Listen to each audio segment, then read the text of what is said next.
This weekend's ride was a nice chilled 2-day trip up to Suikerbossie Farm near Citrusdal. We were taking two best-of-breed adventure bikes that had proved themselves on quite a few rides.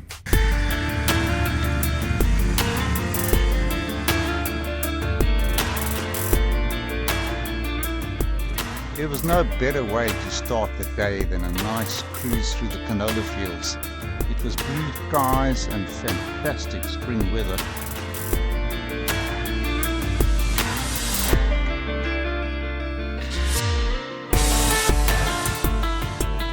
We crossed the deep rivier near Philadelphia and continued up past Freewheel towards Wellington. That's the Limitberg and Bailey's Peak up there, but we would head north before then.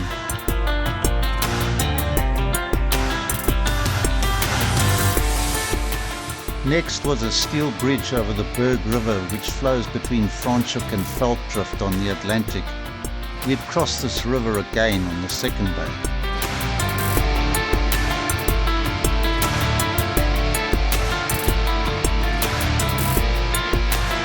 How are you doing? Getting into the groove?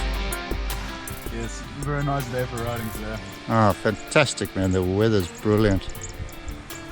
We've got a nice section down the Olifantsberger now. The going was nice and easy down the old Hermon Road, which had recently been graded, so it was in lacquer condition.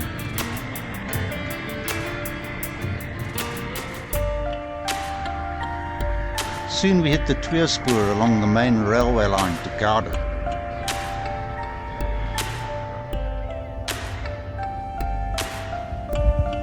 So we're here at Citrusdal Stasie, in the middle of nowhere. Things look a bit quiet today. Maybe the trains aren't running on time.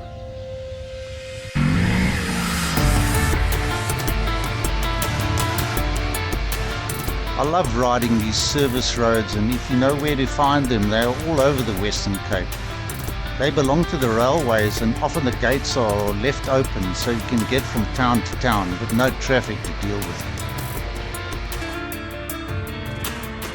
It wasn't long before we needed our first coffee.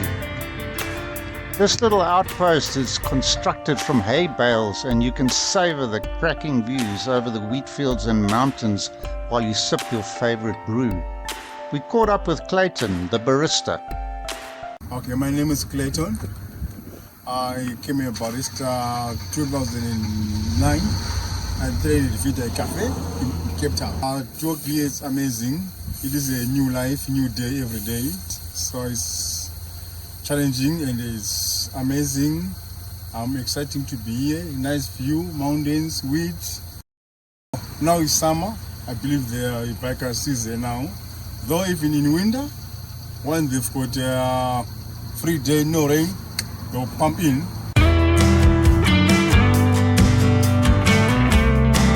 Time to pile on the gas down past Fulflay and through the Nieuwekloof Pass into the Tilbach Valley.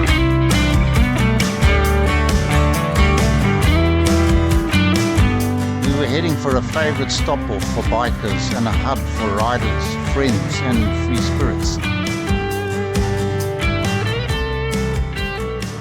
Bike Forge has a great chilled atmosphere, and like-minded people gather to talk shop over bikes, beer and hearty meals.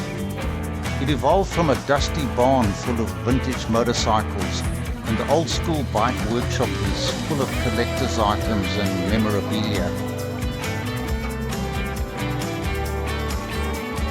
This push gets dog of the day. Still going strong, but don't get too close to that fire.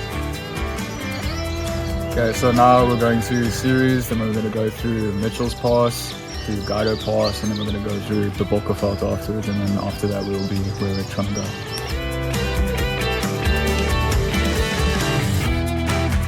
Mitchell's Pass connects the Tilbach Valley to Ceres, and it was a pleasure taking my 900 through the twisties. I was starting to get into that flow state that bikers talk about, being one with the road and the machine.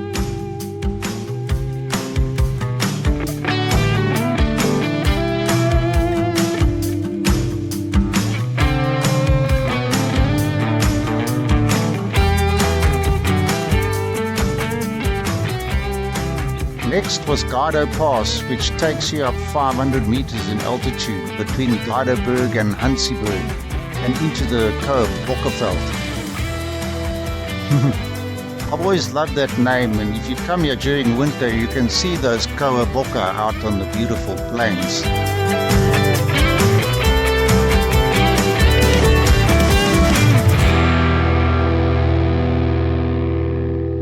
Stop and go. Time to take a breather. The good thing is they're keeping the Western Cape roads in good condition. The next stretch would take us down through a valley west of the main Cederberg and past Bailiesgatberg and Geelberg.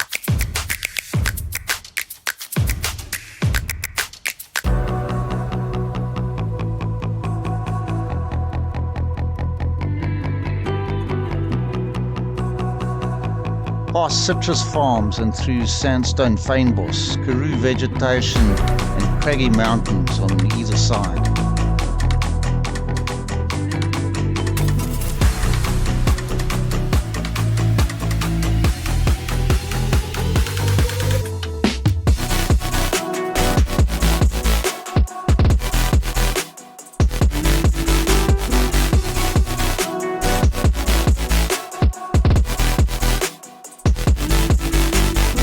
Then the road turned to dirt, which doesn't slow some people down.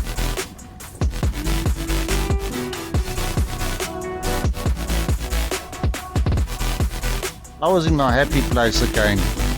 In the mountains, spectacular scenery with a great mate and on my adventure bike.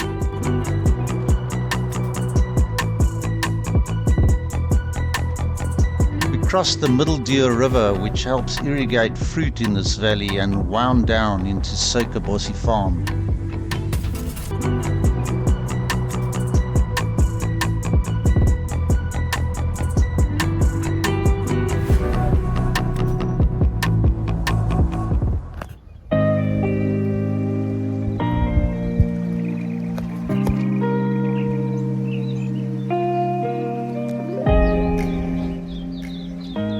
Suikerbossie offers 360-degree views of breathtaking mountains, a cool river on your doorstep and lush green lawns to pitch your tent on.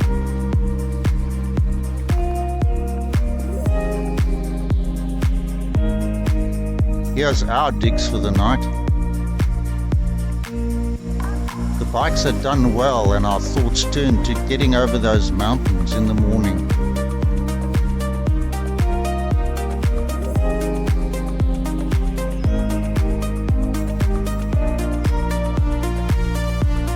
I tried some night photography with my Nikon, and yes, I did take that picture of the moon.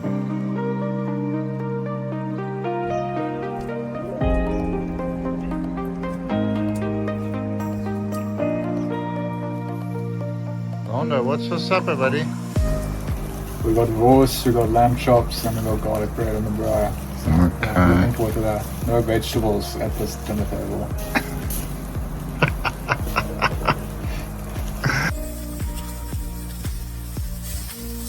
I'm starving.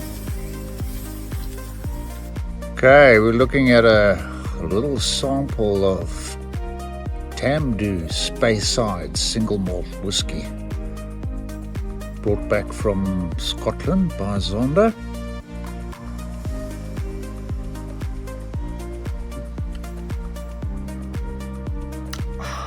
Yeah, man, that's good. This is really to be savoured, I think.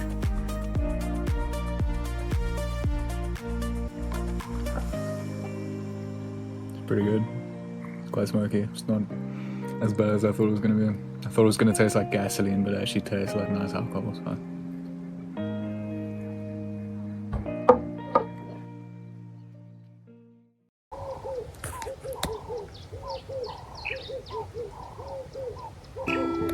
It's a beautiful cold morning at Suikerbossie. Today we're going to head up Middelburg Pass, down into the Citrusdal Valley, then we're going to cross the Kohe Valley up to Picket Berg, we're going to climb the Picket Berg. We have to get all that stuff, including that boy, onto 2 motorbikes. First order of play is a hot cup of tea because it's freezing out here. Okay, ready to go. Middleburg Pass. Brand new day, a brand new way. I could see Snaps was loving this new 450 MT.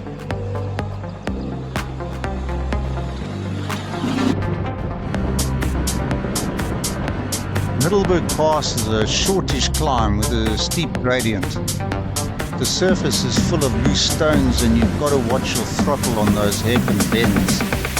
On 2 wheels on dirt, the surface area on the ground keeping that 200 kilogram bike upright is minimal.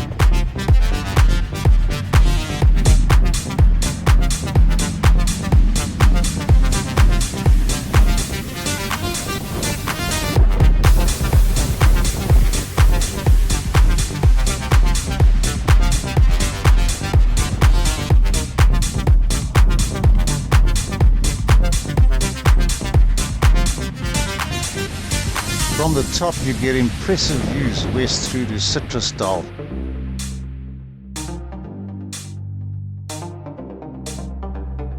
Where's my boy? Oh, there he is.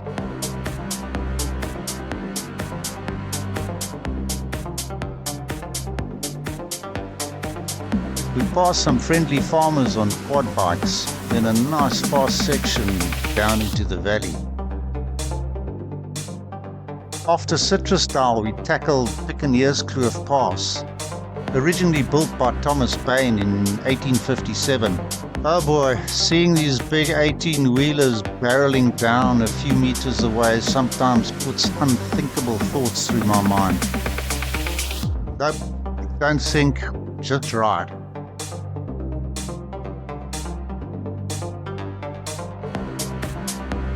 Definitely time to get some coffee and food in us.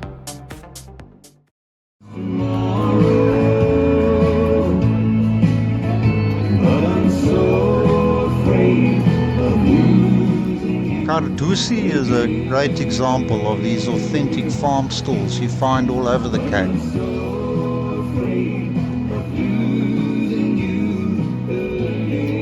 Quality local produce, friendly owners, and always a lekker wine. Okay, the 2 cornerstones of civilization in my mind. One of them is a hot shower and the other one is a good cup of coffee. Didn't get the hot shower this morning, but this coffee looks great. Okay, Zondo, we're sitting at Citrusdal, just outside Citrusdal. So, what's been your favorite part of the ride so far? I've enjoyed pretty much all of it, but I can't lie. If you look in the background here, there's basically just some nice windy tar roads through the green fields, which I think is actually going to be very nice. It's going to be quite a nice break from the hectic off-roads. Now, there was a few dirt sections on the way to the campsite, which were quite tough, but to be honest, I actually quite enjoyed it. We haven't done too much dirt this trip, so it hasn't been too challenging.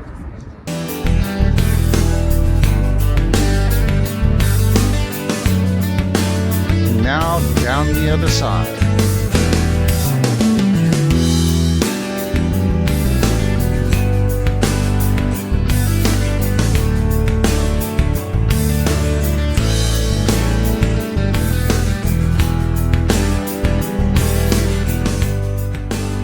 So this is the Yandakro Valley in the background. We're going to cross this valley to the Picket Berg, which is on the other side. And we're climbing up that mountain and down the other side. This was a lovely route through the countryside. No traffic, open road, and time to think about nothing.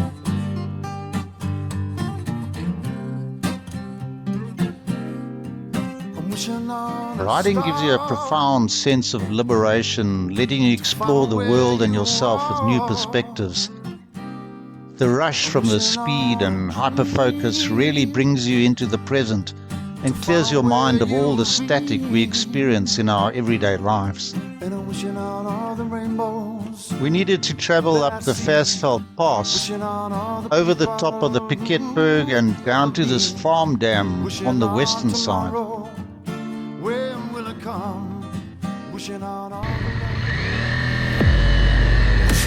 This was a new route for me.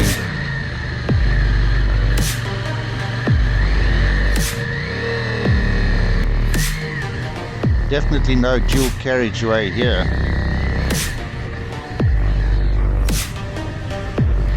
Okay, pass right. I think that one was my fault.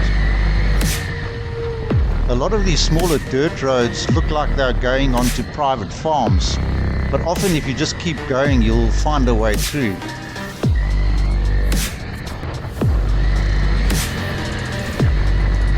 A quick stop for Snaps to ask, do you actually know where you're going?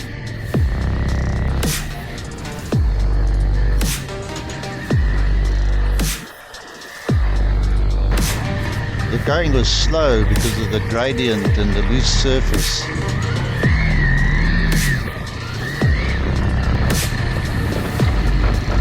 Okay, time for a break and some water.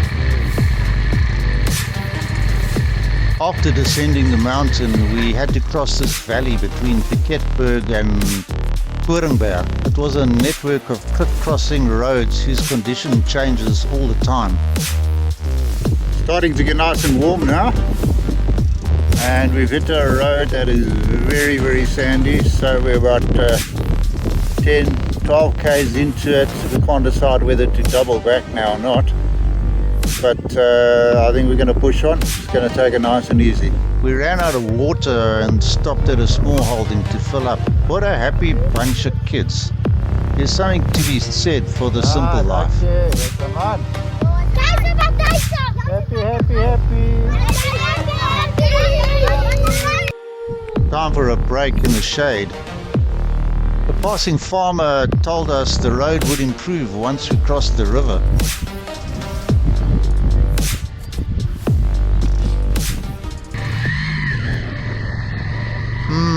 Road closed. This must be the way. Oh, the Berg River again. Looking pretty chilled. Time to get a move on.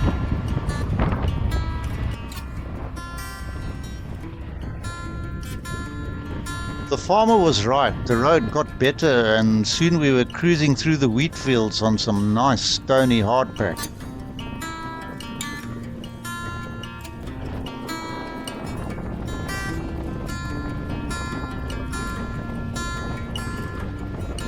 On the road, Snaps. I've seen better roads. Cool, man. Alright, so now we're heading to Koringberg. Ah, some tar at last.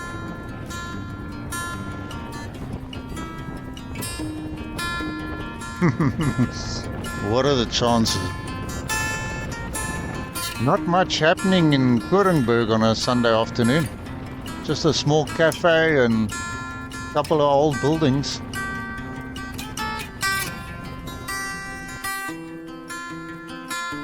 We reached Desert Rose all in one piece. But some of us were having a bad head, eh?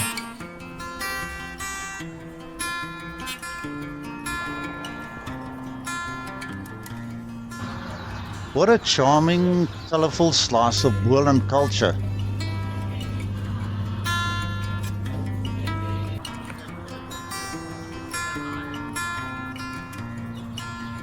Oh, that Coke, Griff. And the cat of the day goes to this young feline. Just something. This Mpumalanga guy doesn't like Cape Town. Totally unbescoffed. Well, 20 k's of soft sand in the boiling sun and all those stony roads. Hey, we got through that. Probably our last stop before Cape Town. There you can see Piketberg in the distance, the mountain we came over. And yeah, fantastic to see the wheat turning. That means summer's on its way.